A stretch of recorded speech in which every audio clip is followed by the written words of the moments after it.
What if the next war isn't fought with bombs, but with rain, drought, and hurricanes?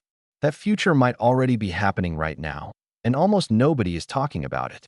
Here's something that will completely rewire how you think about the sky above you.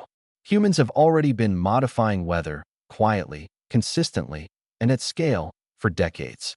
Cloud seeding, a process where silver iodide or liquid propane particles are dispersed into clouds to trigger rainfall, has been operational since 1946 when Vincent Schaefer first demonstrated it.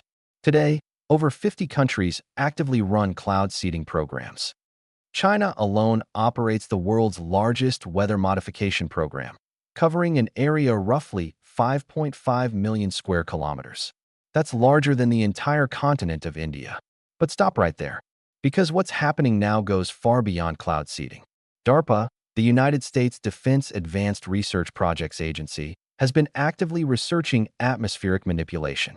The infamous HAARP facility in Alaska, the High-Frequency Active Auroral Research Program, which officially studies the ionosphere, has generated serious scientific debate about its potential weather influence capabilities. Russia and China have both publicly accused the United States of weaponizing weather technology. Meanwhile, the United Nations Environmental Modification Convention, signed in 1978, literally exists because weather warfare was already a real enough threat to require an international treaty. Now pause again. A treaty banning something that supposedly doesn't work? That should make every rational person ask serious questions.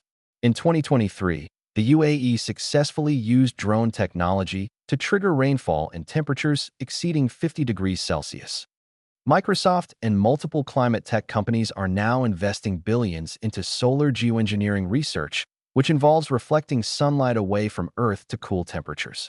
Scientists at MIT and Harvard have been studying stratospheric aerosol injection, essentially spraying particles into the upper atmosphere at global scale. Here is where it gets genuinely uncomfortable. These technologies have no unified global governance. No single regulatory body controls who gets to modify whether, where, or how. When China redirects rainfall toward its agricultural regions, neighboring countries potentially receive drought. Weather redistribution is, mathematically, a zero-sum game. The World Meteorological Organization confirmed in 2023 that extreme weather events have increased by 500% over the last 50 years. Climate change explains a significant portion, but researchers openly admit that distinguishing natural weather patterns from artificially influenced ones remains scientifically difficult with current detection methods.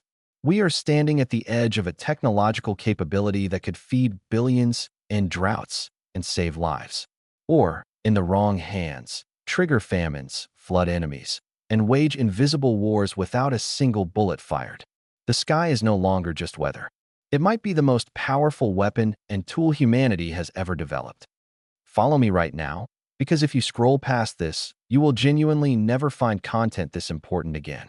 Here's my question for you. If your government secretly controlled the weather over your country, would you want to know the truth?